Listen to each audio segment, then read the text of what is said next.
Đây đây, cháu đi làm việc tại sao có đeo quân phục? Không nói. Cháu đã nói nhiều rồi. Lên. Cái gì? Mày là tao phải ăn chuyện ta. Cái gì? Mày ơi, tao nói cái tập này.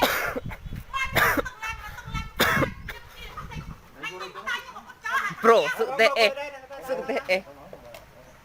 Mày đừng có bao che tao đó vì mà cặp đen với mày, tên của mày. Ủa liên quan gì đến chị? Luôn nhá.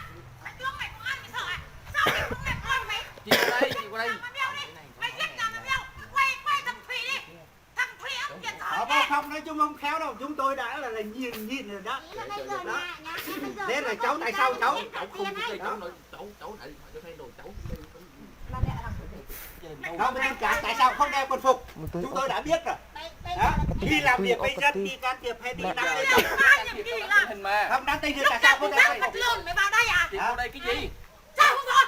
Em làm gì chị? Không làm gì chị là nhà mày mà biết là nhà cũng nhà họ hàng tao. Thì chị vô đây ngồi đây nói chuyện đàng hoàng. Mày bênh vực người ta nói cái cặp đen riêng cho mặt chó mày nhá. Này nên người ta biết hết, giờ tôi báo là bên tỉnh rồi nhá. Rồi chứ cứ báo đi. Đó. Cháu không có làm gì sai cả. Không nhưng mà tại sao cháu đi làm việc tại sao không đeo quân phục? Cháu này là cháu không phải giải quyết vấn đề người ta không có báo. Không nên là cháu cái gì cháu nghe có tình hình cháu phải mang theo quân phục. Đó, điều từ đó dân người ta phân biệt. Đây là công an đi làm việc cho dân, cháu bảo này. Thiếu thì bắt buôn thì thích người ta bán. Đây là đất tranh chấp người ta vay có 350 triệu thôi. Mà dân cướp đất người ta. Cướp đất người ta. Mày treo xe mốc cả tấm mốc mày chết rồi mày là mộ đây, ta liệt tổ liệt tông nhà mày tin không? Ở đây vẫn có mộ này, mộ người chết từ xưa này đó. Đó là mộ ông tụi mình dùng gì?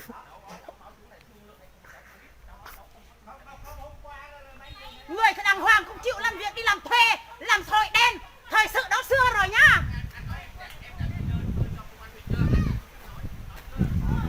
Sao rồi?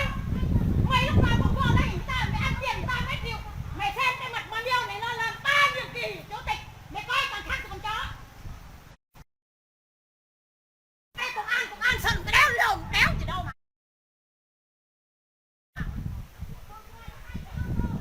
Từ phó mà chắc không có mẹ mày chui phơi dung với con heo, con chuột hay là tinh trùng mẹ bố mày hồi xưa địch cái lợn má mày chui mày về địch cái lợn má mày chắc là dân ở bang mày thuộc chết hết rồi mày vô đây tao khinh. Đây đâu bán đất đâu, bán cái lợn má mày hả?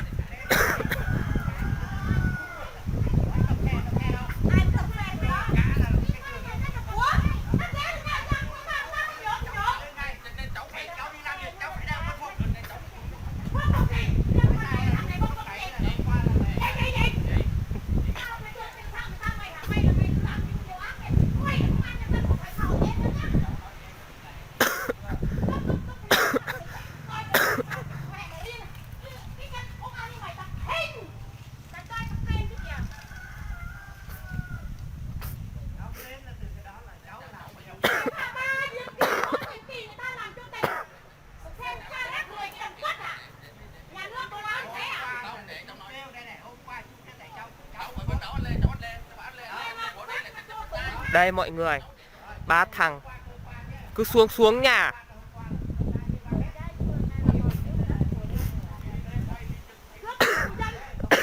Đây là bọn vay nặng lãi, cướp đất của dân.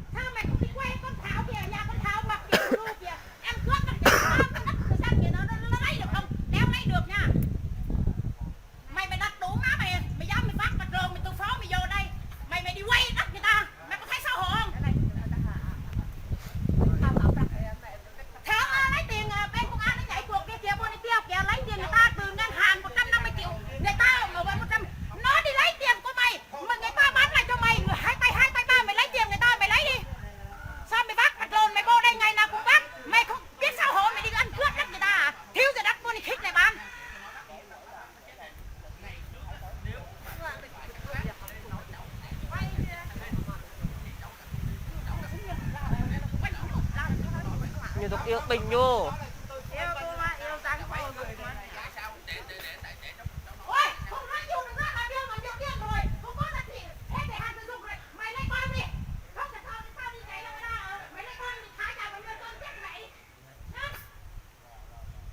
Cứ gọi bom đạn đổ vô đây đi cho máu nó đổ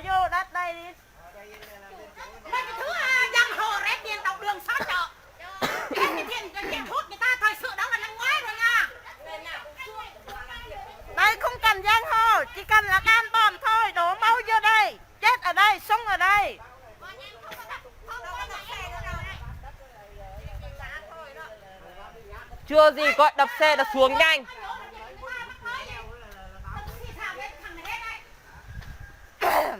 Riêng là giang hồ ban này không có sợ. Cứ gọi bom đạn rồi gọi máy bay. Vô đây chiến đấu. Đi mua bom đạn, mua nguyên tử của Nga đi kìa. Mày uy Thúy thằng quỷ lão, thằng bật phàm Thúy có ăn rơm, ăn tiền của bay nha. Nó là cái đéo là cái thá gì. Mày hít cho thằng kia mà muốn lấy tiền của tụi bay rồi, mày lấy tiền của người ta. Mày mắc mớ gì cái thằng rẻ tiền kia.